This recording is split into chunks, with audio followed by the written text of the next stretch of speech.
Pues como todos los martes, hoy corresponde informar sobre la situación de salud, en especial cómo estamos con la pandemia y cómo avanza el plan de vacunación.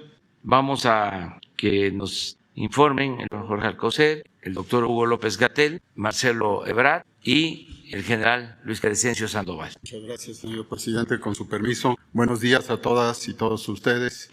Seguimos con la actualización del tema de los medicamentos adquiridos por el sector salud para nuestra población y de acuerdo a la demanda de este sector, que consta de 1,840 claves, ayer se han recibido, hasta ayer, 104 millones de piezas. Como puede ver, estas han sido entregadas.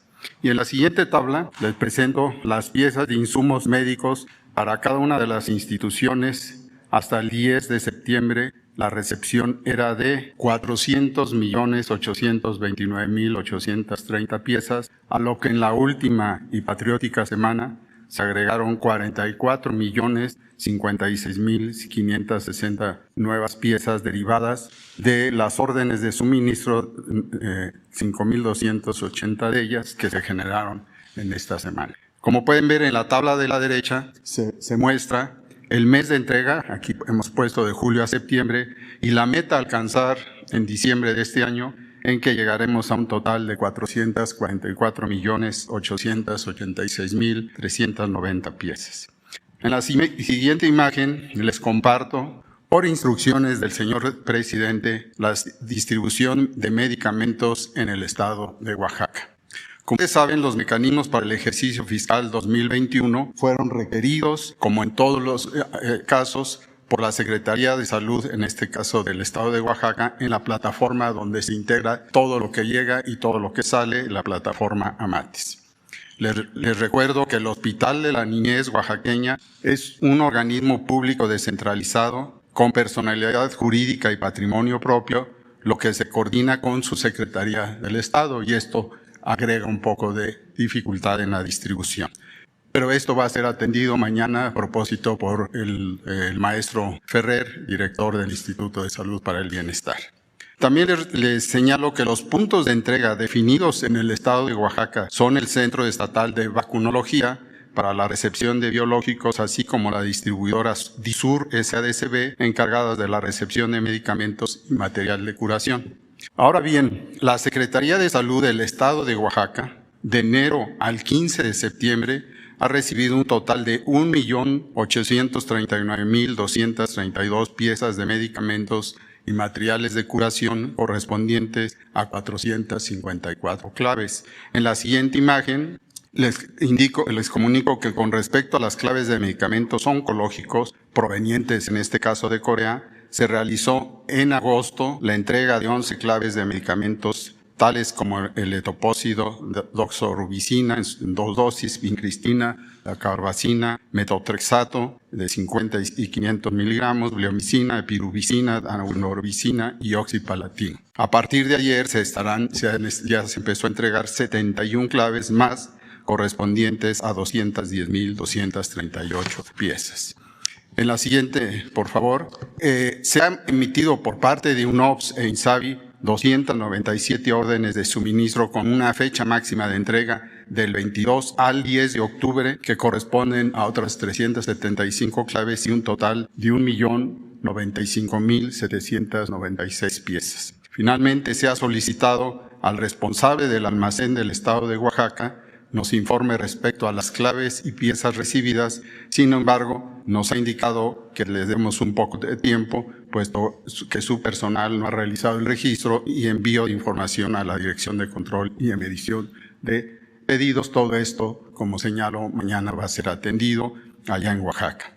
Y en la última imagen, en esta tabla, les ejemplifico las órdenes de suministro de los principales, no los únicos, pero sí los 5 más importantes entregados al estado de Oaxaca, como lo son los del corazón, endocrinología, donde se encuentran los de la diabetes, los antibióticos para enfermedades del riñón y para el cáncer. Se han entregado así 364.530 piezas y para el 24 de septiembre se habrían entregado 113.569. Con esto queda claro que el gobierno de México sí cumple con medicamentos gratuitos de amplia calidad, seguros y eficaces para la población que los requiera. Muchas gracias. Muy buenos días, secretarios, muy buenos días. Buenos días tengan todas y todos ustedes.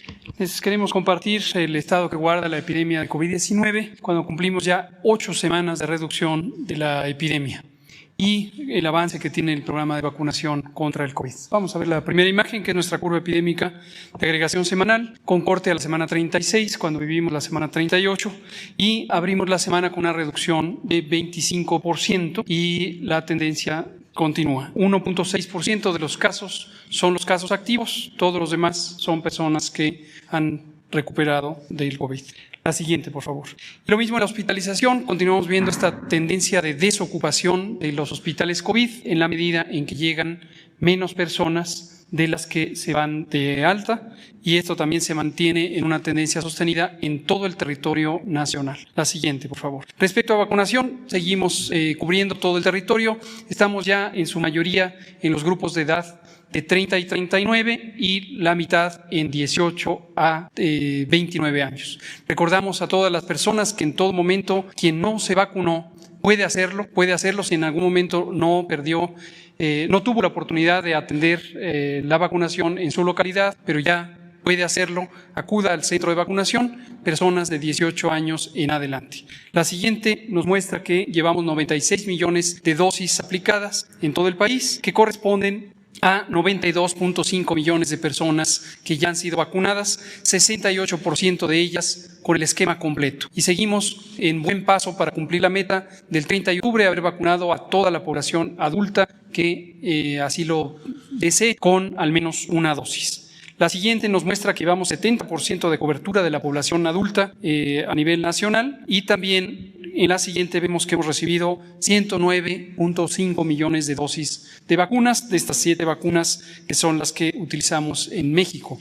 Veamos finalmente el calendario. Hoy tenemos recepción de 2 vacunas, la vacuna Pfizer con 228,000 dosis y también la vacuna Moderna, el segundo embarque, que complementa el total de la donación que hizo Estados Unidos a México, 1.750.000. En total, en la semana vamos a tener casi 4 millones de dosis, lo cual nos sigue permitiendo tener un buen ritmo de vacunación con la posibilidad de cumplir la meta sin problema alguno. Esto es todo. Gracias. Muy buenos días. Buenos días a todas, a todos. Bueno, brevemente, de los acuerdos de la reunión llevada a cabo el día sábado, de todos los países de América Latina y el Caribe, vamos a insistir en que es necesario democratizar, ampliar la producción de vacunas, asegurar el acceso justo y equitativo a las vacunas, que ha sido lo que México ha planteado en varios foros. Lo haremos ahora con mandato de todos los países, 31 países que estuvieron el día sábado. Apoyo a la red de especialistas en agentes infecciosos y enfermedades emergentes y reemergentes de la CELAC. Esto se va a hacer permanente, lo que organizamos para hacer frente a la pandemia, la red de especialistas, y vamos a trabajar también con la Organización Panamericana de la Salud. La que sigue, por favor. Se aprobó por unidad el Plan Regional de Autosuficiencia Sanitaria. Tiene 7 líneas de acción encaminadas a construir las capacidades de la región frente a amenazas como la pandemia por COVID-19. Sabemos que ese es un riesgo que va a ser permanente y la lección se tiene que aprender. Lo más importante del sábado es que se aprobó este plan que preparó la CEPAL y presentó Alicia Barza. En el corto plazo, las acciones que son inmediatas es la coordinación entre entidades reguladoras, porque las agencias regulatorias no están coordinadas en América Latina y Caribe, estamos separados. Hay que crear mecanismos regionales de compra de vacunas, porque no hemos hecho compra regional, por lo tanto estamos a merced de lo que las empresas determinan, y la implementación de una plataforma regional de ensayos clínicos, porque en América Latina y el Caribe es donde más ensayos clínicos se hicieron de vacunas, pero donde llegaron más tarde las vacunas. La que sigue, por favor. Por último, confirmarles que hoy arriba, como ya aquí se mencionó, 1.750.000, que es la segunda dosis de la vacuna Moderna, producto de la plática del presidente López Obrador con la vicepresidenta Harris. Gracias. Con permiso, señor presidente. Continuando con el informe, ahorita vemos la distribución de las vacunas. Adelante. Del día 13 al 16 de septiembre estuvieron arribando a nuestro país diferentes vacunas. La Pfizer, que fue concentrada en Cannes, AstraZeneca y Sinovac a Birmex en Cuautitlán, y Sputnik al Instituto Nacional de Virología. Fueron una cantidad de 4.973.972 dosis. Estas se llevó a cabo la notificación y estuvieron listas para distribución el día 16 de septiembre, 2.974.090 dosis de las vacunas. Se llevó a cabo la distribución vía terrestre el día viernes 17, un total de 2.350.530 dosis de vacunas. Se atendieron a 6 estados por esta vía terrestre, que son los estados que acudieron tanto a las instalaciones de INCAN como a Birmex. A INCAN acudieron Morelos y Tlaxcala. A Birmex acudieron Ciudad de México, Hidalgo, Estado de México y Puebla. De Birmex se establecieron 2 rutas para atender a 5 estados. La ruta 1 cubrió Michoacán, Guanajuato y Zacatecas. La ruta 2, San Luis Potosí y Nuevo León. El día domingo hicimos la distribución por vía aérea con aeronaves de la Fuerza Aérea Mexicana. Fueron un total de 623.560 dosis. Se atendieron a 9 estados, fueron 3 rutas. La 1 cubrió Coahuila, Durango, Chihuahua, Sonora y Baja California Sur. La ruta 2, Tabasco, Campeche y Quintana Roo, y la ruta 3, Guerrero. Adelante, por favor. En cuanto al resumen, las dosis, 2.974.090 con distribución terrestre y distribución aérea. Se atendió a 20 entidades federativas. Se realizaron 27 movimientos con su respectiva seguridad, 27 escoltas de seguridad para el traslado de las vacunas. Se llevaron a cabo 12 operaciones aéreas con casi 15 horas y media de vuelo. Se emplearon un total de 822 elementos, 81 vehículos, 3 aeronaves. La seguridad, como se ha mencionado, está a cargo del Ejército Mexicano, la Armada y personal de la Guardia Nacional. Es todo, señor presidente. Pues muy bien, vamos avanzando en el plan de vacunación y seguimos con el compromiso de terminar de vacunar a mayores de 18 años a finales del mes próximo, octubre, aún con una dosis. No sé si tenemos pendientes. A ver. Buenos días, presidente. Muchas gracias. Bianca Aguirre, de la Octava. Preguntarle qué está pasando con el CONACYT, ya que científicos e investigadores iniciaron una campaña la semana pasada en la que ellos refieren que la institución les está pidiendo buscar empleo para poder seguir siendo catedráticos de la institución.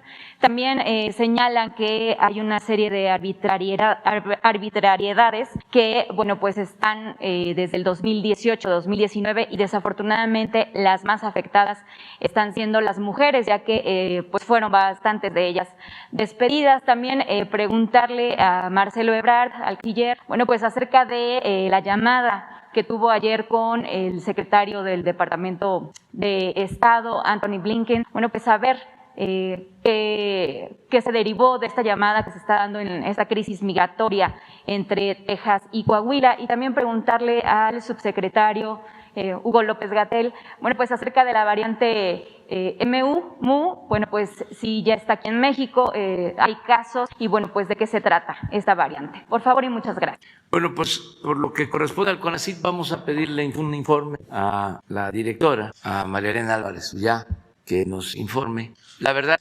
el CONACYT está trabajando muy bien, la directora es de primera en todo sentido, es una científica, nada más para tener los antecedentes, es Premio Nacional de Ciencia.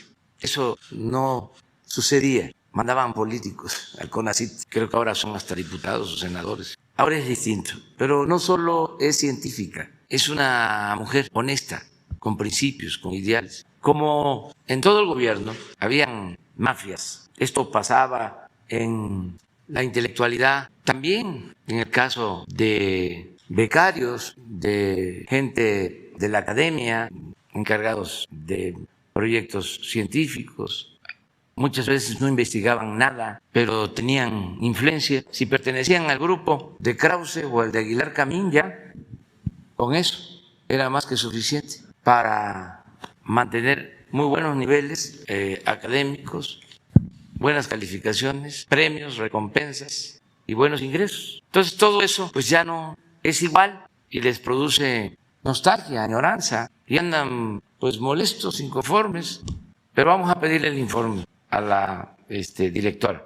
De acuerdo al presupuesto de egresos del 2022, pues señala que se reduce el presupuesto para el CONACYT en 11.26%. No es cierto. O sea, ¿tendrá que ver esto, pero no va a presidente? afectar, porque antes la mayor parte del presupuesto se lo robaban. Pero o sea, se están dando podríamos mucho hablar de que el presupuesto era 200, 300% más, pero no le llegaba a los investigadores. Nosotros hemos dejado de apoyar a los investigadores, se han incrementado las becas, eso les puedo adelantar.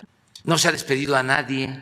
Lo que ya no hay es el derroche y la corrupción que existía. Ahora que informe María Elena, es más, dedico una parte de mi nuevo libro a explicar cómo se transferían fondos públicos a empresas particulares, nacionales y extranjeras, y cómo se construían grandes instalaciones, elefantes blancos, con cargo a la innovación tecnológica, en beneficio de empresas constructoras y de pseudos investigadores, y toda la corrupción que imperaba. Entonces, no se afecta en nada el presupuesto, no hay despidos, al contrario, se incrementan las becas. Nada más le doy un dato: las becas para especialización en medicina se incrementan de 10,000 a 20,000, lo que no pasaba antes. Pero el problema es de otro tipo. El problema es que ya no se permite robar, y manipulaban mucho y siguen manipulando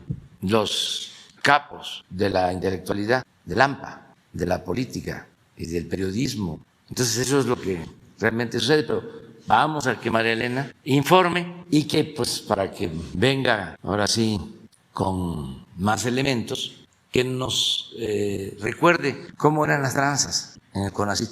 O sea, vamos a refrescar el asunto. Okay. ¿Les Gracias, parece? presidente. Pero, Marcelo, pues, Sí, tuve conversación. La verdad es que he tenido muchas conversaciones con el secretario Blinken. Hay una muy buena relación y hemos hecho una buena amistad. La conversación fue sobre qué particularmente.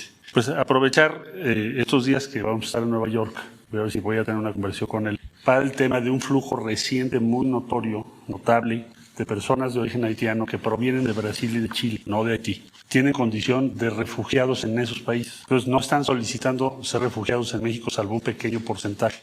Lo que están pidiendo es que se les deje el paso prácticamente hacia los Estados Unidos. Entonces la pregunta es, ¿por qué se está moviendo ese flujo? Es decir, ¿a qué se debe? Entonces se debe a lo siguiente, que en Estados Unidos DHS dio a conocer el 3 de agosto que se amplían los plazos, los términos de tiempo hasta el 2023 de un programa que se llama TPS. Quiere decir, es una decisión en Estados Unidos que tiene que ver con personas de origen haitiano que viven en Estados Unidos, que están haciendo trámites migratorios. O sea, lo que hicieron las autoridades de Estados Unidos fue ampliarles ese tiempo para hacer su trámite. Pero los dirigentes de estos conglomerados de refugiados en Brasil y Chile les dijeron, aquí en los Estados Unidos rápido, para que a ustedes les den también el beneficio de esta disposición. Pero es para personas que ya están en Estados Unidos, no que lleguen.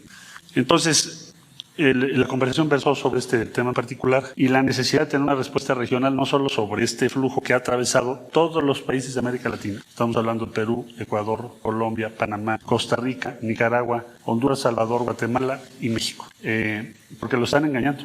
Es un periplo, imagínense. Salir de Haití, ir a Brasil, ir a Chile, tener condición de refugio, buscar trabajo. Hay niños que ya son nacidos en Chile o en Brasil, que ahora sus dirigentes les digan, vámonos a Estados Unidos rápido, porque nos van a dar la residencia o la nacionalidad norteamericana posiblemente. Pues es un engaño monumental, ¿no?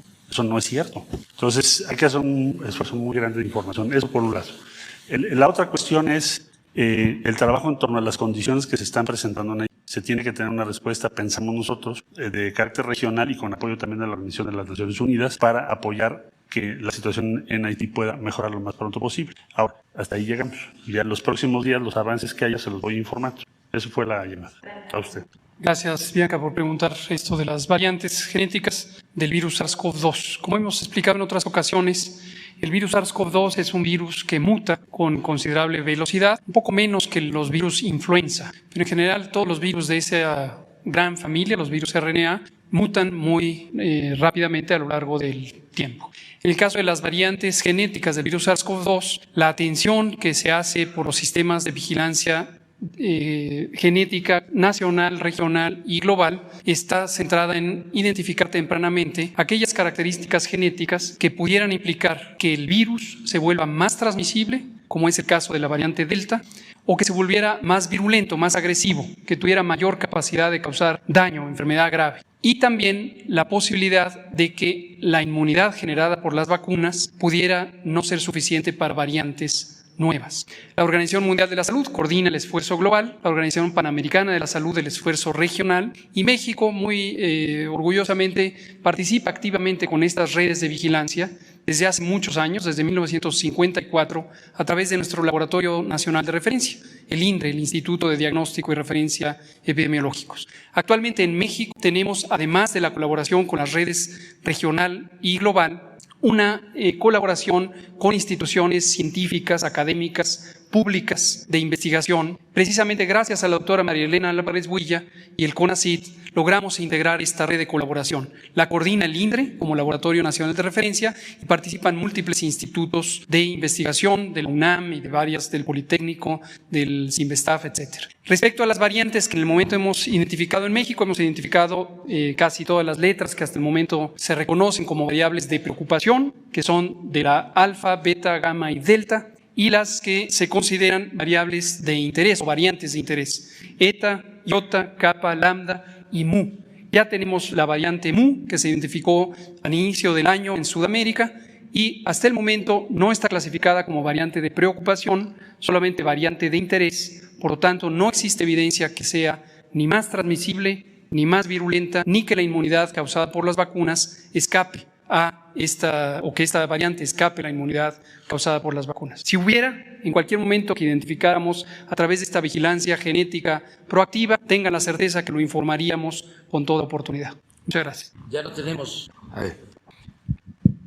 Buenos días, señor presidente. Felipe Fierro de tiempo.com.mx y Puente Libre. El fin de semana antepasado, precisamente el día 12, se bloquearon los sistemas bancarios, el servicio bancario de BBVA, que es la más importante del país. Tiene 1.725 sucursales, 13.000 cajeros, 507.000 puntos de venta. Y aquí hubo un perjuicio, se estima, para cerca de 24 millones de usuarios. Bueno, pero este es un incidente que se presenta con frecuencia, no solo aquí, sino en la mayoría de los bancos.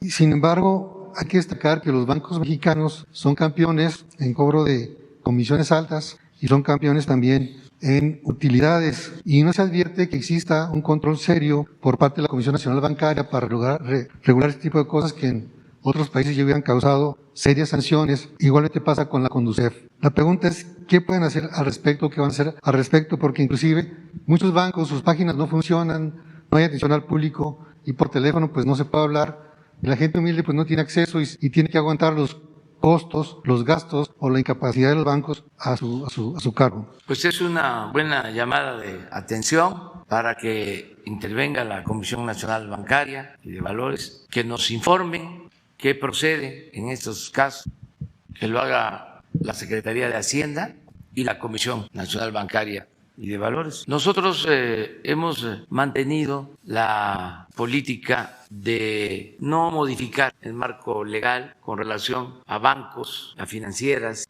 Fue un compromiso que hice desde la campaña, no cambiar las reglas. Y hemos cumplido, y el propósito es pues, que todos actuemos con apego a la legalidad, todos. En el caso de los bancos, pues que paguen los impuestos. Sobre esto sí hubo un cambio porque se canceló la condonación de los impuestos y era una vergüenza que los bancos no pagaban impuestos y era legal, existía la condonación de impuestos. Y sobre eso quiero ampliarme un poquito, a ver si no está la lista de las grandes empresas que no pagaban impuestos o que les condonaban los impuestos, para que vean que están los bancos. Ya eso no sucede, porque imagínense cuánta injusticia el que un campesino, un obrero, un profesional tenga que pagar impuestos, un pequeño comerciante, pequeño empresario, un trabajador al servicio del Estado, todos. Y los bancos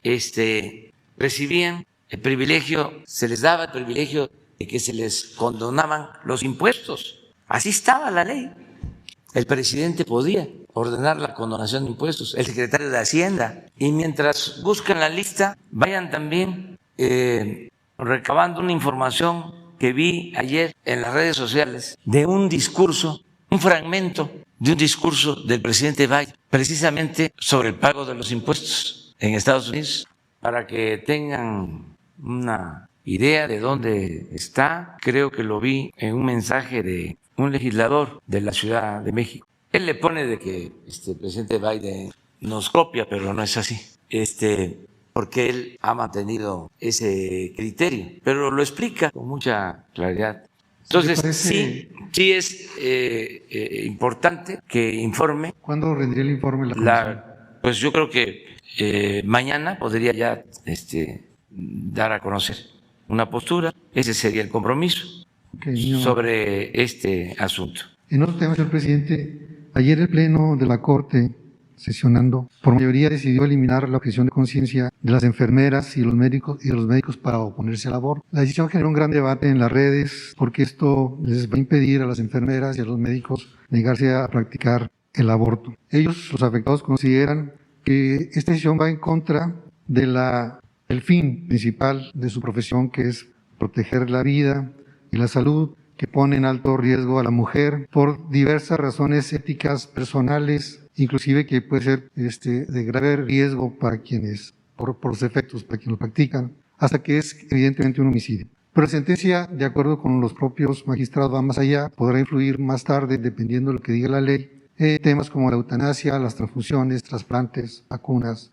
etc. Básicamente ellos consideran que esta decisión atenta contra su libertad de trabajo y contra la libertad de conciencia o religión. La pregunta es, ¿cuál es su opinión al respecto? Y la segunda es que, pues, ya la Corte y el Poder Judicial Federal, pues, son clientes frecuentes porque aparecen los grandes problemas y con la mayoría de los casos, pues, en sentido negativo al interés general. Usted se ha manifestado en contra de la regulación del Poder Judicial. Sin embargo, no sé si habrá pensado, cuando menos, en alguna reforma constitucional que sencillamente obliga a los jueces a que den sus resoluciones en base a la justicia, que es muy sencilla, dar a cada quien lo que le corresponde y al bienestar común. Porque muchos problemas se atoran ahí y van desde que paran grandes reformas políticas o económicas hasta que libran reos, ¿verdad? Porque falta una coma, como usted lo ha dicho, en un escrito. Pues sí, tengo que ser respetuosos de la independencia, en este caso del Poder Judicial y de la Suprema Corte. Además, es un asunto que produce mucha polémica, mucha controversia. Es un tema que confronta y desde hace algún tiempo procuro no opinar. Respeto las decisiones que toman las instancias legales y no opino porque tengo que ser respetuoso de todos, de creyentes y de no creyentes. Ese es mi papel principal en estos temas y no puedo opinar, no me estoy lavando las manos, no soy Poncio Pilato, sencillamente creo que a todos los mexicanos conviene que en un tema de esta naturaleza el presidente no tome partido. Y en lo general, es decir, respecto a la reforma constitucional, para que los jueces se apeguen a eso, porque no solamente es un problema de corrupción en el Poder Judicial. Usted ha señalado aquí precisamente que las encuestas, pues también ellos ocupan los primeros lugares en corrupción, sino además, además decisiones de carácter absurdo que no tienen fundamento, ya no solamente por corrupción, sino porque se les ocurre y son inapelables, son inamovibles, ganan sueldos de privilegio y además el fondo es que hacen con sus decisiones serio daño, pues, a una sociedad o a los particulares, ¿no? Porque usted también ha señalado que la paz es fruto de la justicia y si no hay justicia, pues obviamente no habrá paz en el país. Yo considero que se deben de reformar los poderes y que en el caso del Poder Judicial, con todo respeto, no han iniciado un proceso de purificación, de reforma, de limpia que requiere, que necesita, que urge llevar a cabo en ese poder. Acaban de autorizar, imagínense, que se le devuelvan 1,000 millones de pesos. Me duele hasta el alma, lo más profundo. 1,000 millones de pesos a una contribuyente por un juicio que no pudieron plantear, que se repusiera el procedimiento, que se revisara a fondo. ¿Por qué en estos casos no actúan?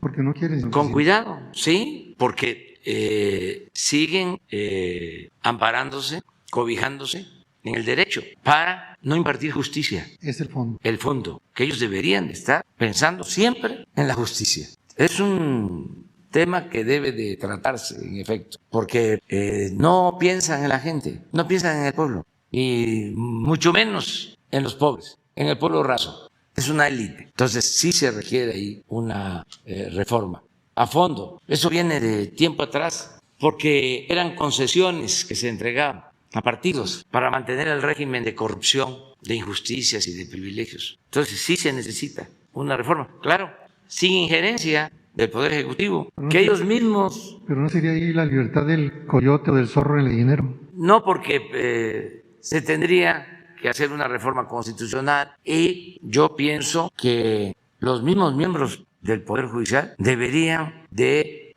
tomar la bandera de la reforma, de la moralización del Poder Judicial. No escucho jueces, no se agrupan para eso, se agrupan para defender sus canonjías. Hace unos días cometí yo un error porque dije que se habían amparado los de la transparencia y no, ellos no se ampararon los de la Corte, los del Poder Judicial, los del INE. Entonces sí deben de revisar eso. Nosotros les hago un llamado respetuoso, fraterno, cariñoso a los miembros del Consejo de la Judicatura.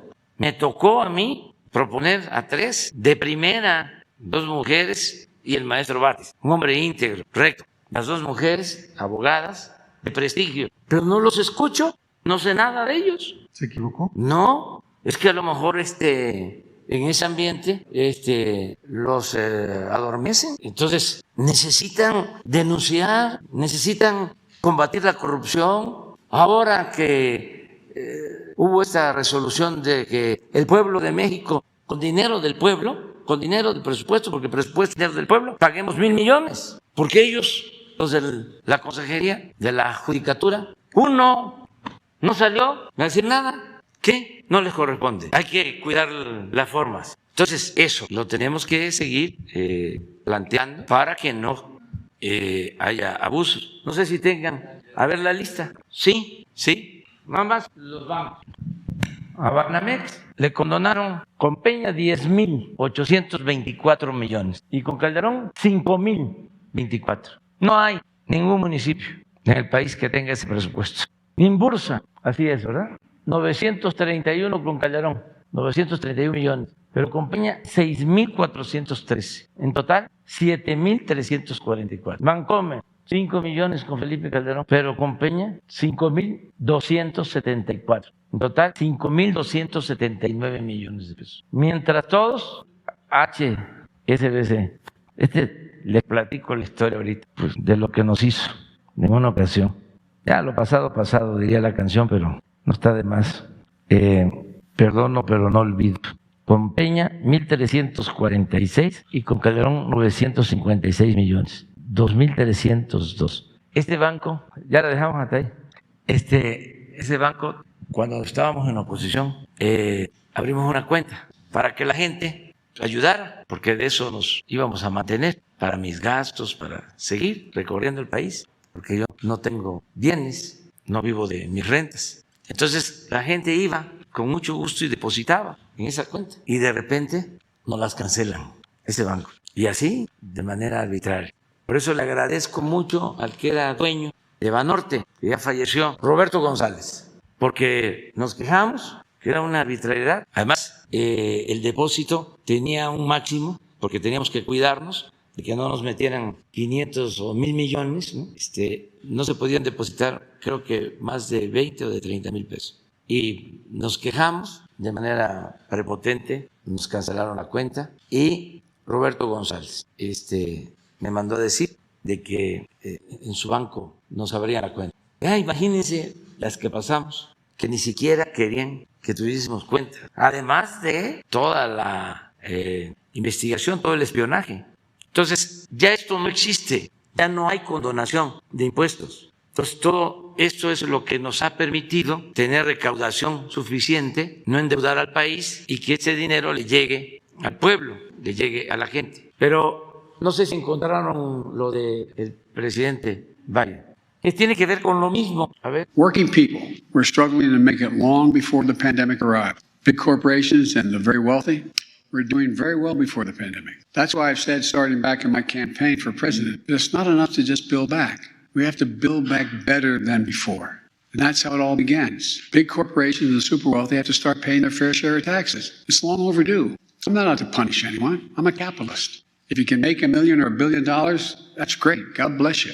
All I'm asking is you pay your fair share. Pay your fair share, just like middle class folks do. Pero sigue, a ver si se puede. Es que lo último es lo mejor. Porque él dice, al final, que no es que paguen más impuestos, sino que paguen lo que deben de pagar, lo que les corresponde, que no haya evasión y que contribuyan. Pero bueno, continuará. Vamos con él. Bueno, los tres. Gracias, presidente. Buenos días, Nancy Flores de la revista Contralínea, y buenos días a los secretarios y al subsecretario. Presidente, en Contralínea hemos seguido investigando esta averiguación que abrió el INAI en su contra. Bueno, el INAI dice que no es en su contra, sino en contra de la oficina de la presidencia, aunque lo que está investigando es si usted reveló datos personales de la persona moral Mexicanos contra la Corrupción y la Impunidad. Y hemos encontrado, bueno, a partir de entrevistas que hemos hecho con doctores en Derecho, que no existe un sustento legal para esta investigación que abrió el Instituto de la Transparencia, porque el artículo 3 de la Ley General de Datos Personales establece que estos datos personales solo son de personas físicas, y Mexicanos contra la Corrupción y la Impunidad pues no es una persona física, es una persona moral. Entonces, bueno, los doctores en Derecho que hemos entrevistado nos comentan que esta averiguación no tiene este sustento, es decir, esta investigación sería ilegal. Presidente, nosotros en la revista Contralínea lo que nos pidió el Instituto de la Transparencia que reveláramos nuestras fuentes tiene que ver con ilegalidades que ha cometido esta persona moral. Es decir, ha mandado recursos millonarios a cuentas en el extranjero, concretamente a Suiza, ha transferido de su patrimonio que ha conseguido donaciones a otras organizaciones que tienen que ver con el mismo grupo empresarial como Mexicanos Primero, e incluso ha trasladado parte de estas donaciones a inmobiliarias que son propiedad del empresario Claudio X González Guajardo. Además, por supuesto, el tema de que es financiado por el gobierno de Estados Unidos, ¿no? Que el gobierno de Estados Unidos aún no explica esta parte. Entonces, presidente, la pregunta es, ¿qué va a hacer su gobierno con esa investigación? O sea, ya que no tiene sustento legal, porque Mexicanos contra la Corrupción es una persona moral, no es una persona física, ¿su gobierno haría algo al respecto o tendría alguna opinión? No, vamos a entregar toda la información que nos piden y nos atenemos a lo que decidan las autoridades competentes. Pero yo no veo que haya ningún delito. La transparencia es una regla de oro de la democracia. Todo esto del secreto bancario, el debido proceso, todo eso lo fueron creando para ocultar las tranzas, para decirlo con claridad. El que nada debe, nada teme. La vida pública tiene que ser cada vez más pública. ¿Cómo no vamos a saber cuánto les condonaban de impuestos a las grandes empresas, a los bancos, nada más porque existe el secreto bancario y el robo que significa, aún estando legalizado? Es una gran inmoralidad y sobre todo una gran injusticia. ¿Cómo van a andar correteando al que apenas y saca sus gastos en una tienda de abarrotes, en una pequeña empresa, a un profesional ahora, a los artesanos, madereros de Oaxaca y los grandes banqueros, empresarios, las grandes corporaciones gozan de privilegios? Entonces, todo es por las formas y se les olvida el fondo. Es siempre poner por delante el derecho y dejar rezagada la justicia. Entonces, nosotros vamos a estar respondiendo ahora a un senador de PAN, el que trajo a los de Vox. Yo le entrevistaría. Sí, acusó hace un tiempo que nosotros consumíamos no sé qué cantidad de chorizo. Una gran denuncia, ¿no? Y ahora igual, que se trajeron médicos cubanos que no tienen título. Es gran escándalo. Es evidente que es una persona, y se le debe de respetar, de pensamiento conservador, ultraconservador, pero tienen que actuar con ética. El problema, siempre lo he dicho, del conservadurismo es que su doctrina es la hipocresía. Tengo entendido que este senador fue de obras públicas, fíjense, en el gobierno de Yunes, y ahora se quiere convertir en el paladín de la honestidad, de la transparencia. Muy lamentable todo esto, pero qué bien que están saliendo estas cosas, porque así ya no hay medias tintas, ya cada quien se ubica en su sitio, en su lugar. Esto otro de Claudio X González, también paladín de la honestidad. ¿De cuándo acá? Imagínense una organización que se atreve a recibir dinero del gobierno de Estados Unidos, un grupo de mexicanos que recibe dinero de un gobierno extranjero para hacer oposición a un gobierno legal y legítimamente constituido, a un gobierno democrático, porque a mí no me impusieron los de arriba. Yo estoy aquí por el pueblo de México. ¿Con qué autoridad moral se convierte en juez y quiere juzgar a todos? Entonces, ese doble discurso, esa doble moral, esa hipocresía, es lo que está quedando en desuso. Pero bueno, hay que ser respetuosos, primero, de la libertad de expresión, la libre manifestación de las ideas y respetuosos de la legalidad. Nosotros llegamos aquí también, eso es importante, que no se olvide, por la vía pacífica y legal. Decían los que se asumían de extrema izquierda o radicales y otros opositores leales al régimen autoritario, de que no se iba a poder, como nosotros lo pretendíamos, que no se había logrado ni en la independencia, ni en la reforma, ni en la revolución un cambio pacífico, y que los potentados, la oligarquía, los que se sentían dueños de México, no iban a permitirlo. Y nos hicieron un fraude y luego otro, y seguimos. Muchos se desmoralizaron. Yo me acuerdo que en el 12 y en el 6 también, sobre todo los intelectuales de izquierda que estaban en nuestro movimiento, se deprimieron. Tuve que escribir un libro que se llama No decir adiós a la esperanza, para alentar a que siguiéramos adelante. Esto en el 12, porque muchos, los que tenían posibilidad, se fueron al psicólogo a recibir terapias. La mayoría de la gente, los pobres, los campesinos, los obreros, no tienen posibilidad de darse ese lujo de decir, me deprimo. No, con ellos convine de que había que seguir luchando, que había que continuar enfrentando todos los obstáculos. Y decían, no va a ser posible. Cuando invité a algunos, porque al final de cuentas nosotros somos continuadores de un proceso de lucha que viene de tiempo atrás, que recoge las aportaciones con sacrificio de muchos mexicanos que estuvieron en la cárcel, que fueron reprimidos, muchos fallecidos, mucha gente que luchó de tiempo atrás. Y cuando invité a algunos aquí al Palacio, de los más grandes, lloraban y decían, algunos pellizquen, no lo puedo creer, sinceramente me decían, yo nunca pensé verlo. Entonces ya se dieron los cambios por la vía legal, por la vía pacífica. Por eso también yo le reconozco y le agradezco a la oposición, porque también ellos han ayudado. ¿Cómo ayudan? No optando por la violencia, porque en Chile propiciaron un golpe de Estado y recurrieron a la violencia y derrocaron a un gobierno legal y legítimamente constituido y causaron la muerte de un presidente honesto, un demócrata, pacifista. Y una clase media manipulada aplaudió a Pinochet y lo mantuvo porque no requirió utilizar después del golpe mucho las Fuerzas Armadas. No, fue la propaganda y el respaldo de ciertos sectores de clase media. Si lo extraordinario fue que él pensó de que ya transcurrido un tiempo podía convocar a un referéndum, un plebiscito, y que la gente iba a decir que continuara. 1988, creo. Y la gente dijo, cambio. Y es de reconocer que aceptó el resultado. Todas estas cosas que tienen estos procesos. Por eso, lo de Claudio es entendible. Así son quienes tienen este pensamiento y hay que respetarlos. Nada más que con argumentos refutarlos. Por eso está muy bien el debate nacional. El que hablemos de estas cosas, no nos quedemos callados y que nada más sigamos muy despiertos, no dejándonos engañar, manipular por los medios, por la propaganda, saber leer los periódicos, saber escuchar la radio, saber ver la televisión, las redes sociales y informarnos y tener criterio propio y actuar como mujeres y como hombres libres, decidir libremente. Eso es todo. No sé si encontraron la otra parte.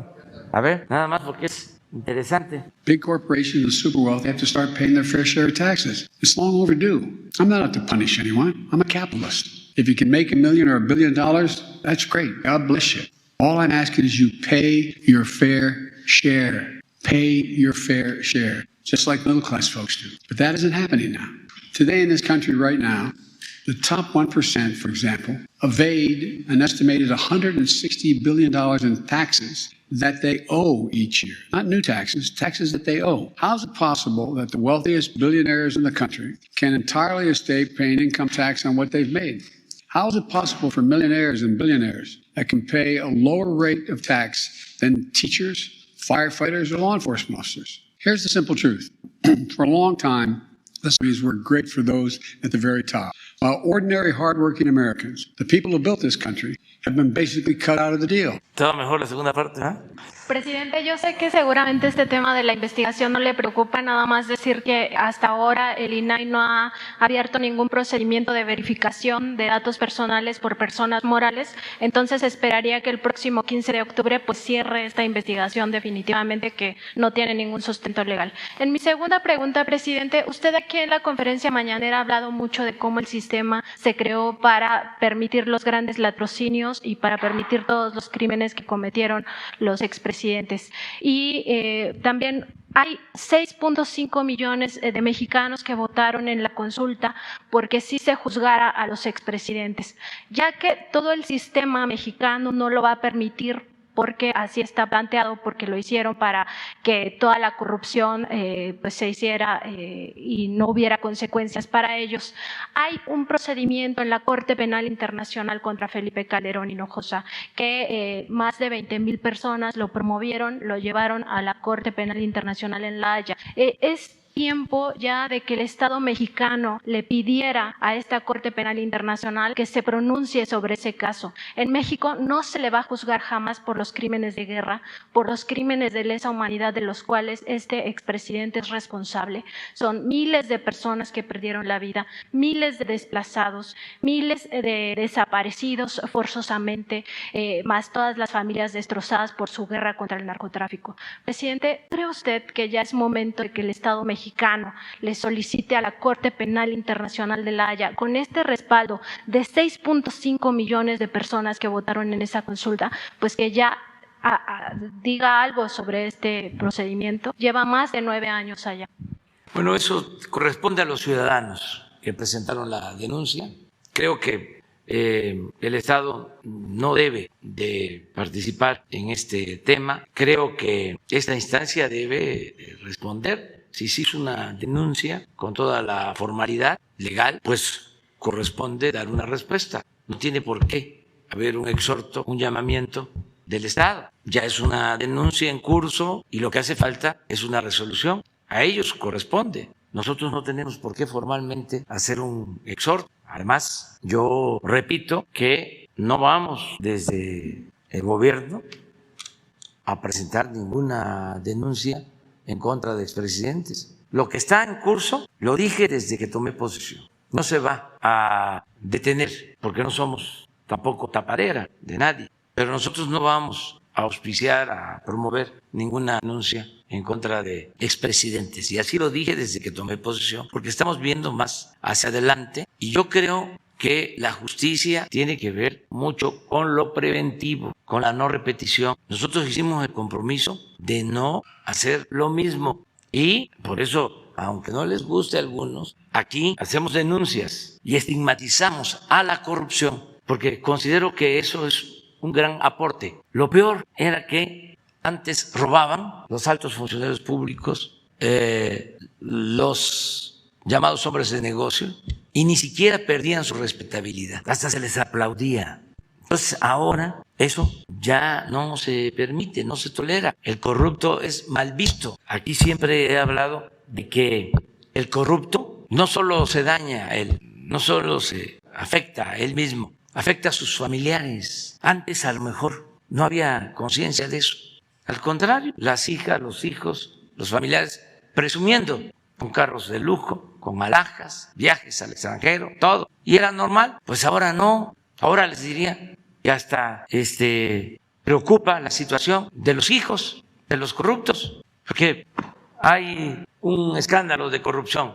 Se involucra a una persona o a una pareja y tienen 5, 6, 7 niños, familias. ¿Qué culpa tienen los niños de lo que hicieron sus padres? Entonces, todo eso es lo que tiene que llevar ya a que se reconsidere de que no es triunfar a toda costa y que el que no tranza no avanza. No, ya ni siquiera. Lo peor es la cárcel, lo peor es el desprecio social, el juicio popular. ¿Cómo un corrupto va a caminar por la calle? Pues solamente que vaya, primero, que ande con carros blindados, que vaya a puro lugar donde van los mismos. ¿Y los niños en la escuela? ¿O son sutiles y diplomáticos los niños? No, esos ahí en la escuela les dice. Entonces, eso no es vida. Antes habían candidatos que hacían campañas, hasta hace poco, en las afueras de las iglesias. Iban con sus esposas, entraban, saludaban los domingos. Se salían, me estoy refiriendo a las iglesias católicas, y se iban a otra, a la misa de 7, a la de 10, a la de 12, a la de 6, y se quedaban afuera, ya la última. Pura hipocresía. ¿Qué tiene que ver eso con la vida de Jesús Cristo? Con la lucha por la justicia, por la honestidad, la verdad. Entonces ya, fuera máscaras. Ya, ahora el rey va desnudo. Ya no es el tiempo de la hipocresía y es el tiempo de afianzar valores auténticamente. Abriera este juicio en contra del presidente Calderón y les pidiera al gobierno mexicano que colaborara, habría una colaboración eso con es otra cosa, eso es otra cosa, lo tendríamos que hacer, pero no promoverlo nosotros. Ok, presidente, muchas gracias. Gracias, presidente. Marco Antonio Olvera. Buenos días a los funcionarios aquí presentes, a la gente que lo ve y lo escucha dentro y fuera del territorio nacional. Presidente, ya casi usted cumplirá 3 años al frente del país. Ha puesto en marcha obras de gran envergadura para el desarrollo del mismo. La refinería de Dos Bocas, el Tren Maya, el Aeropuerto Internacional Felipe Ángeles, mi paisano en Hidalgo. Por supuesto, la toma de la obra del tren que viene de Toluca a la Ciudad de México y, por supuesto, pues lo de sembrando los árboles, obviamente, al sureste, que nunca has visto en un gobierno contemporáneo. También está el tema del transísmico. Sobre ese tema, presidente, le quiero abordar algo específicamente. El pasado 25 de julio de Los Corrientes, usted dio instrucciones para que el director general del Corredor Interoceánico del Istmo de Tehuantepec, Oaxaca, Rafael Marín Mollinero, no les comprara las tierras a los ejidatarios, ya sean comunales o rústicas. Sin embargo, usted los invitó a que fueran parte de este proyecto como socios para que si les pagaban el dinero, pues obviamente no se derrochara de la noche a la mañana y si fueran socios, por supuesto, pues esos dividendos de la renta les aplazaría por lo menos una vida digna a largo plazo, no en sus sexenios en los que pudieran venir. Presidente, ahí todo está bien, está perfecto. Sin embargo, la liebre saltó, como decimos en su pueblo y en el mío, porque para sorpresa de los ejidatarios y comuneros del municipio de San Blas, Atempa, Oaxaca, se los quieren madrugar, presidente. ¿Por qué se lo digo? Porque el presidente municipal de Atempa, Antonio Morales Toledo, y Mollinero les quieren comprar las 400 hectáreas a los ejidatarios en un precio de cada una de 170,000 pesos. Pero lo grave no es que se los compren, sino que ellos, Mollinero y por supuesto el alcalde de ese municipio, se quieren quedar con 70,000 pesos para beneficio de ellos y obviamente pues ellos nada más se van a quedar pues con los 100,000 de 400 hectáreas, son aproximadamente, estamos de 68 millones, 28 millones para el moche entre Mollinero y por supuesto el alcalde y 40 millones para los pobres, pues que realmente están muy arrancados, presidente, y usted lo sabe, porque los campesinos siguen olvidados en este país. Los campesinos de San Blas, presidente, no se oponen al proyecto, por el contrario, apoyan a la 4T, apoyan a su gobierno, pero le están solicitando a través mía de que, pues obviamente, entre alguien diferente a estas dos personas citadas, tanto Mollinero como el alcalde, porque les quieren dar vuelta, presidente, y yo creo que no es justo, y usted se lo dijo claramente, que sean rentas los terrenos y que no se les compre, pero aquí también quieren hacer un doble negocio, porque además de comprar las tierras, pues ellos la compran y después muy chistosos se la quieren rentar al Estado como propias. Entonces, a mí me gustaría que les diera un mensaje a los campesinos, que además usted los conoce muy bien. Usted, yo creo que conoce, es uno de los hombres que conoce a lo largo y ancho del país muchas cosas. Entonces, quisiera que le diera un mensaje a esa gente y ahorita le tengo 2 preguntas más. Bueno, acabo de estar allá, antier, No sé. y les comento a los campesinos del Istmo de que no hay, yo respeto tu denuncia, no la descalifico, pero puedo sostener que no existe ninguna irregularidad. ¿Por qué? Porque los parques industriales, son 10 que se están creando, se adquiere la tierra a través de un avalúo que no hace Rafael Marín Molinero, ni lo hace la Secretaría de Marina, ni Comunicaciones, lo hace Hacienda. O sea, porque además ese es el procedimiento. Se tiene que hacer un avalúo y a partir de ahí se decide el precio de la tierra. Lo segundo, que puede ser subjetivo, pero que es a veces muy importante. Conozco a Rafael Marín Molinero desde hace 50 años. Es de los iniciadores de nuestra lucha. Y es un hombre honrado, incapaz de robar. O sea, no es un funcionario que me lo encontré en la administración pública o que lo conozco desde hace 10 o 15 años. No, lo conozco. Es mi paisano.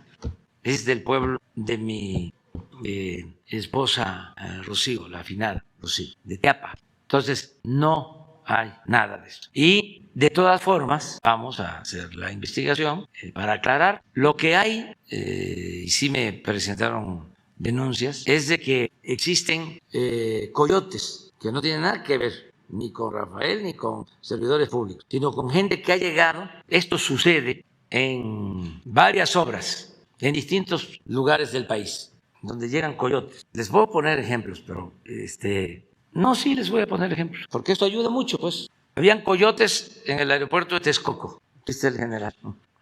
El nuevo aeropuerto estaba tomado, los coyotes que compraban cerros ejidatarios, porque se necesitaba la piedra para el tezontle, para relleno del lago de Texcoco. Imagínense cuánto. Acabaron con los cerros de ahí. ¿Quién los compraba? El coyote. ¿Quién transportaba el material? El coyote. ¿Quién definía a qué precio? El coyote. ¿Quién vendía el combustible a los transportistas? El coyote, Huachicol. Lo quisieron hacer exactamente igual con el aeropuerto Felipe Ángeles, nada más que dijimos, se acabó. Ahora tenemos otro asunto. Vamos a hacer justicia a los pueblos yaquis. Ya nos salieron también abogados, huizacheros, representando a supuestos dueños de las tierras y también ofreciéndonos que ellos nos ayudan a resolver el problema. En el caso del Istmo, igual. Y en Oaxaca, en general, no podían las empresas constructoras hacer ninguna obra porque tenían que dar moche a los líderes sindicales del transporte.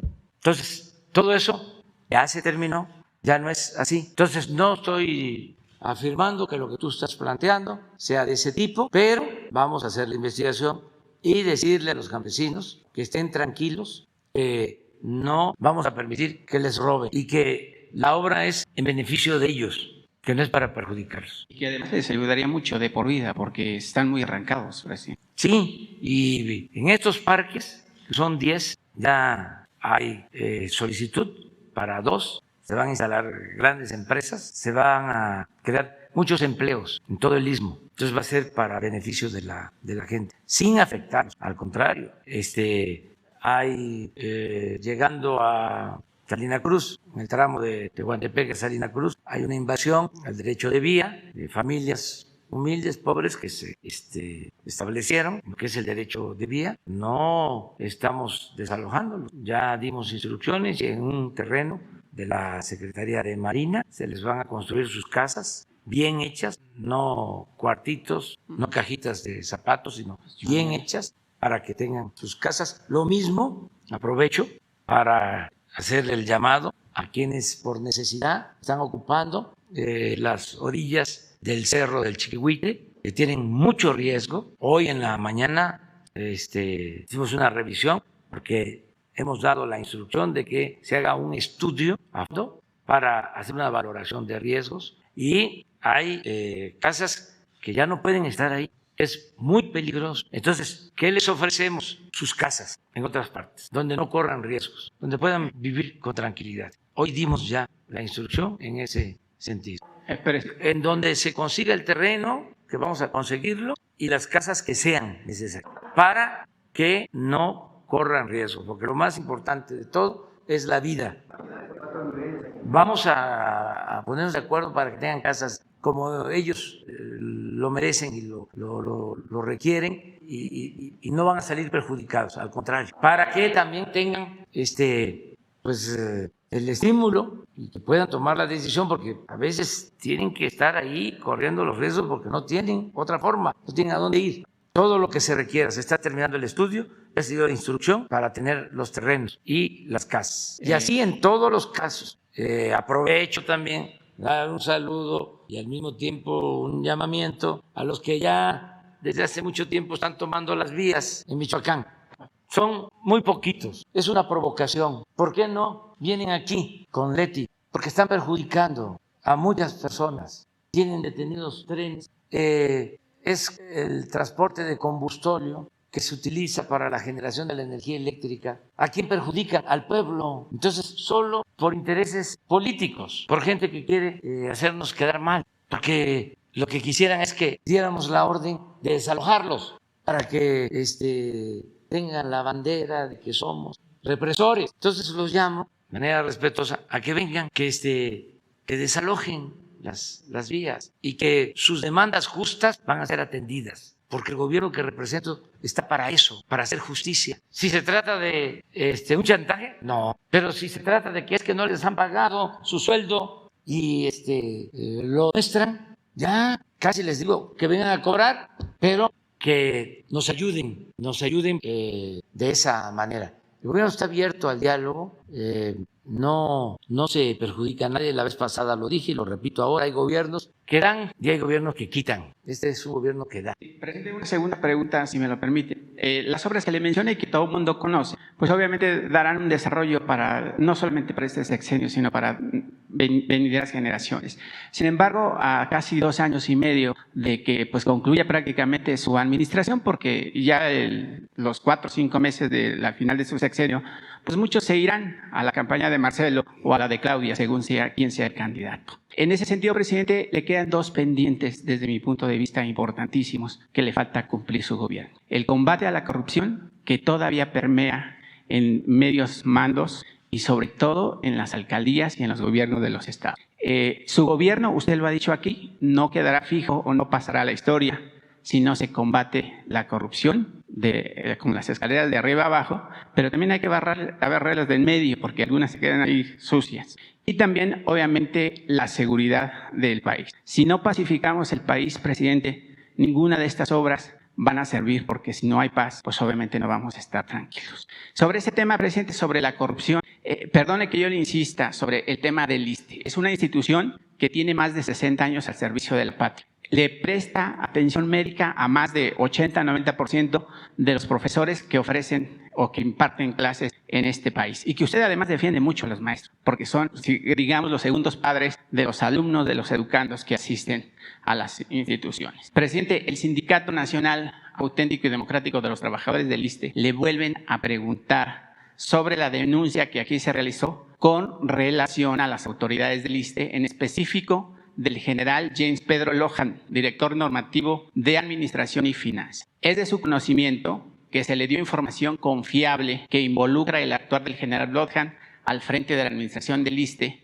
ya que este es empleado de Luis Miguel Chong Chong, quien en realidad es el que maneja los recursos financieros del ISSSTE y sin ser servidor público, presidente, y de cual aquí se le mencionó, tiene una denuncia en la Fiscalía Especializada de Combate a la Corrupción. Pues bien, presidente, le informo que la misma Fiscalía General de la República, mediante el oficio número FECC-A-ELI-C3-136-2021, solicitó al coordinador administrativo de la Dirección Normativa de Administración y Finanzas del ISSSTE lo siguiente: copias, certificados de los libros de ingreso y egresos de septiembre a diciembre de 2020, donde se registra a Luis Miguel Chong Chong como empleado del ISSSTE, así como informar el nombre del empleado que autorizó el ingreso de Chong Chong al instituto. Esta solicitud se realizó con fecha 6 de julio del presente año y hoy, hasta este momento, no se ha proporcionado información al respecto y, al contrario, dicho expediente de la denuncia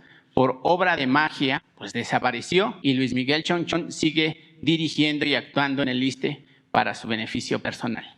Continuando con el tema de la administración del general Lohan en el ISSSTE y Heriberto Romero Peralta, secretario técnico y presidente de la Comisión de Vigilancia de este instituto, mediante el oficio número STCB/068/2021, ha exhibido de cuerpo completo las faltas gravísimas en contra de los trabajadores cometidos por el general Lohan y de una manera histórica se solicita su inhabilitación por violentar los derechos de los trabajadores. Presidente, en resumen, lo que le están pidiendo estos trabajadores de este sindicato, que ni siquiera es un sindicato de antaño, son un sindicato que surgió en su administración. Lo que ellos están pidiendo, pues, es que venga el director del ISSSTE, que comparezca el general y que especifique pues qué está pasando, porque si usted está combatiendo la corrupción y dice que la vida pública de México tiene que ser más pública y que aquí usted no ni siquiera mete las manos, ni siquiera por su familia, pues entonces que vengan estos funcionarios y que expliquen a México qué está pasando, porque al final del día, pues el dinero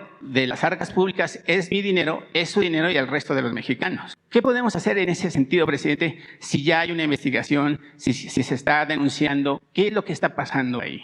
Bueno, te contesto, mira, en general, sobre los dos desafíos, el combate a la corrupción y el garantizar la paz y la tranquilidad, ahora sí que recojo el guante. Es decir, vamos a seguir combatiendo la corrupción. Ya no se permite la corrupción en el gobierno, de arriba para abajo. Los estados, los municipios, pues son gobiernos autónomos, independientes, pero en lo que corresponde al gobierno federal, les puedo garantizar que no hay corrupción. Así, no hay corrupción. ¿Y este caso del ISSSTE, presidente? Tampoco. Pero primero vamos con lo de la corrupción. No hay corrupción en el gobierno. Y vamos a seguir limpiando por completo. Les diría que es un compromiso que tiene que ver con mis convicciones. Lo segundo es pacificar. Y estamos avanzando. Y también vamos a garantizar la paz y la tranquilidad en el país. Estoy muy consciente. Y acerca del problema específico del ISSSTE, fíjate que también en eso no coincidí, pero así es la democracia, ¿no? Sí, claro. No podemos estar pensando igual todos. Discrepo de lo que tú sostienes. Porque yo tengo también, así como el caso de Rafael Marín, tengo la mejor opinión del general Long. La mejor. Pero no sabía que viniera. Lo considero, permíteme, un hombre íntegro, honesto, recto. Yo lo puse ahí. Claro. ¿Por qué lo puse? A ver. Pues porque tiene confianza en él. Le tengo confianza, pero no solo por eso, sino porque una de las instituciones más saqueadas en la historia del gobierno ha sido el ISSSTE. Y hay que resaltarlo, presidente. Claro. Está en huesos. Claro. Y en eso estamos. Y es probable, no lo aseguro, porque no tengo pruebas, no me gusta hablar si no tengo pruebas, que los que ahora no quieren al general, que lo mandé a poner orden y a combatir la corrupción, sean los que quieren mancharlo. ¿Sí? Entonces, es muy sencillo. Vamos a aclararlo. ¿Sí? Mañana quiero un informe sobre el caso.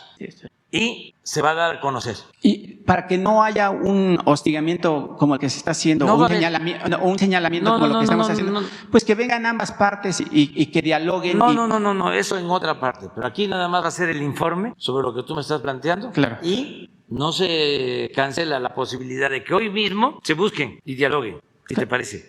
Está bien, presidente. Es una ayuda, no es una denuncia, no es hostigar. Ya lo sé, pero es que se despejen dudas. Tú también actúas de buena fe, ¿sí? Y a lo mejor, así como a mí me pueden estar engañando, a mí también. Lo podrían estar haciendo en tu caso. Claro. O sea, esto sucede. ¿Sí? Entonces, vamos a aclararlo, que se haga el informe y que al mismo tiempo, incluso que tú estés. Gracias, presidente. Que tú estés, si quieren ir las personas, ¿sí?, que asistan, pero si tienen alguna preocupación por represalias y demás, tú represéntalos y hablas con el director del ISSSTE y con el general López. Pues yo solamente estaré como testigo, presidente. Porque... Nada más, sí. Entonces, yo tengo esto de informe. Claro. Y por último, presidente, rapidísimo, la Suprema Corte de Justicia de la Nación pues sigue empantanada, sigue anquilosada. Y no diríamos la culpable, pero sí la responsable de que en este país siga permeando la corrupción la falta de impartición de justicia. Hoy los pobres, los que menos tienen,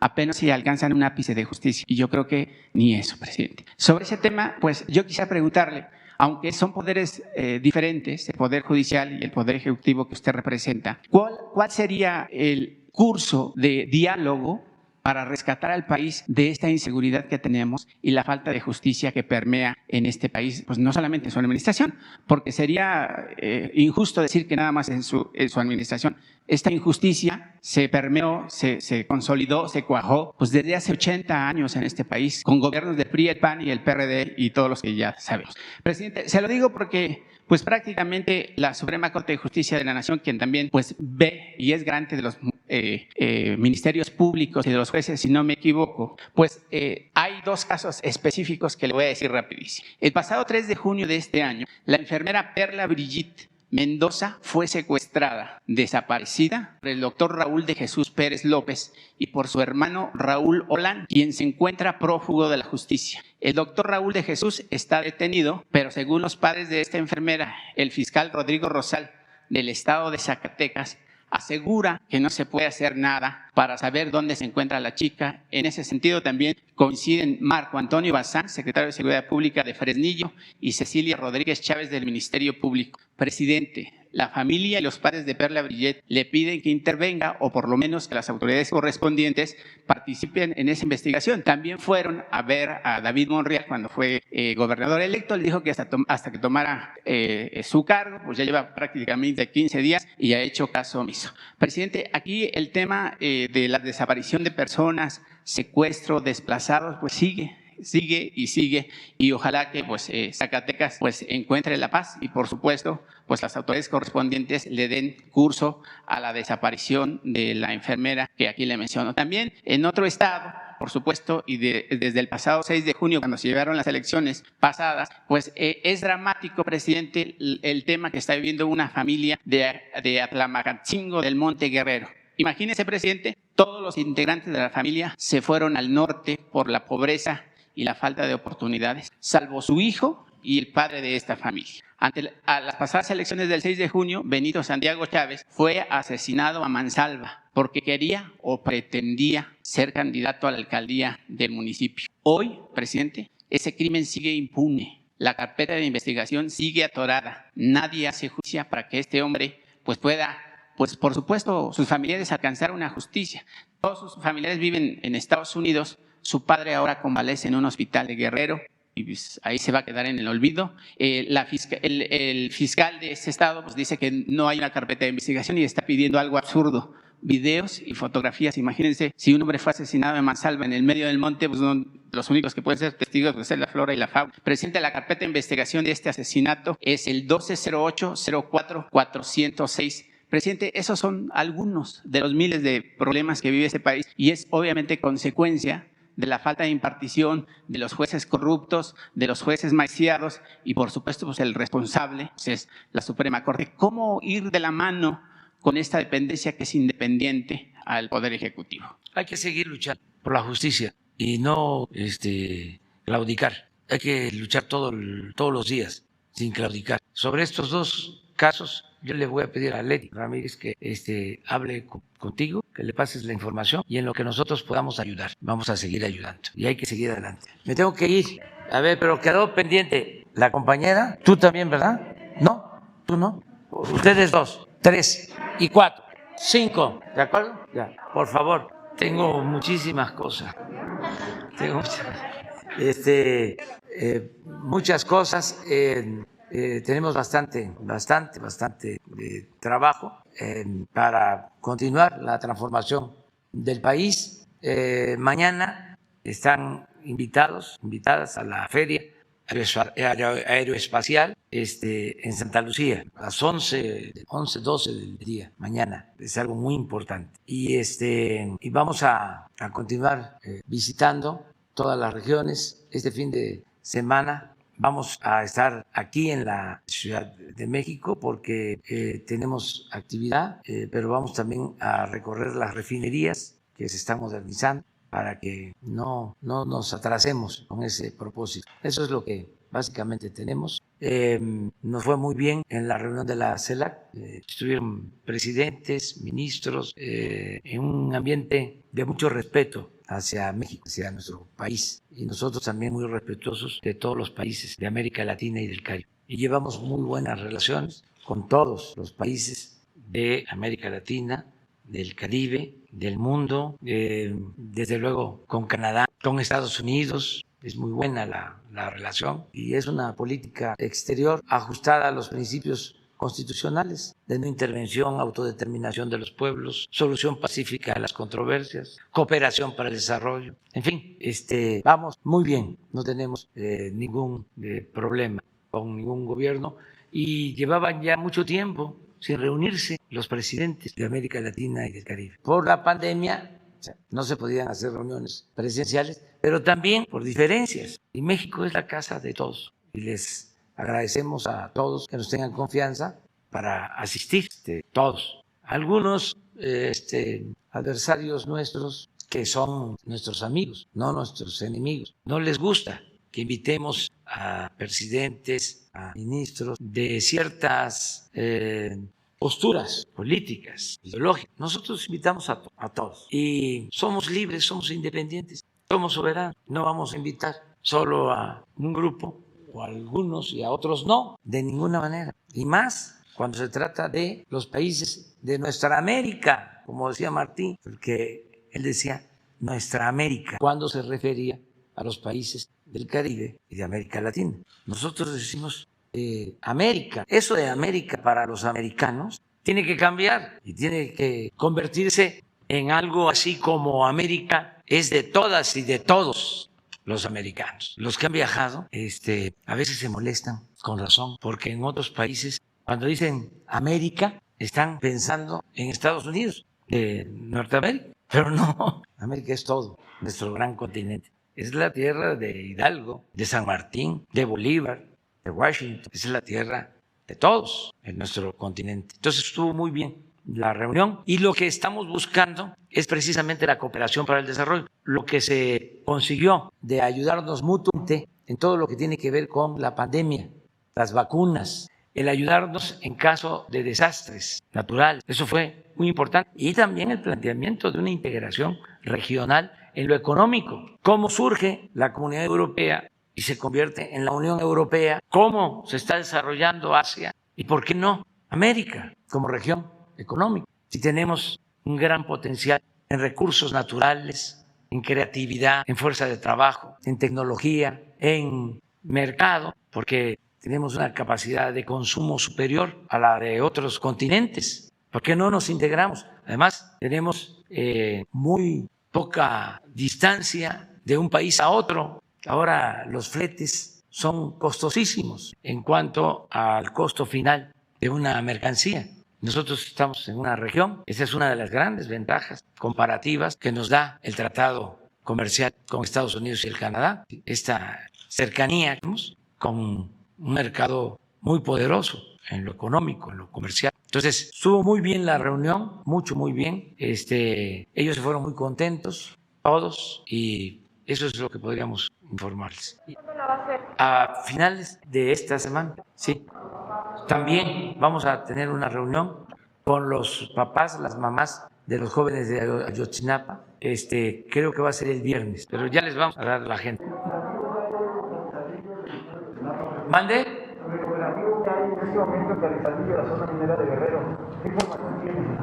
Se va a informar pronto sobre eso, pero sí es cierto, sí hay una visita, sí, a la región, allá, están también invitados, pero esto lo está encabezando Alejandro Encinas, abierto. Lo de refinerías, pues puede ser abierto, pero sí, es una reunión de trabajo, total, ustedes están acostumbrados a trabajar.